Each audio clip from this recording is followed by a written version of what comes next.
Get your ball, get your ball. What was that?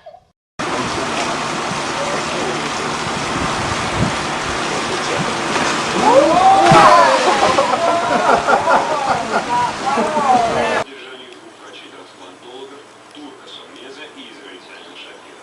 Они обвиняются в торговле человеческими органами, причем оба уже...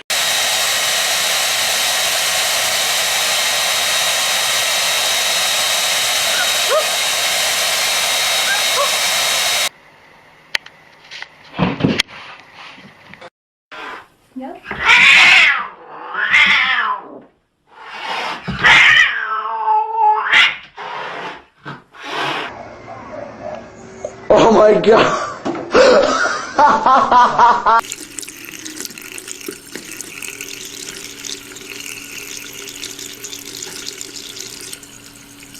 Ой-ой-ой-ой! Ну, соус.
Sucking a tear again.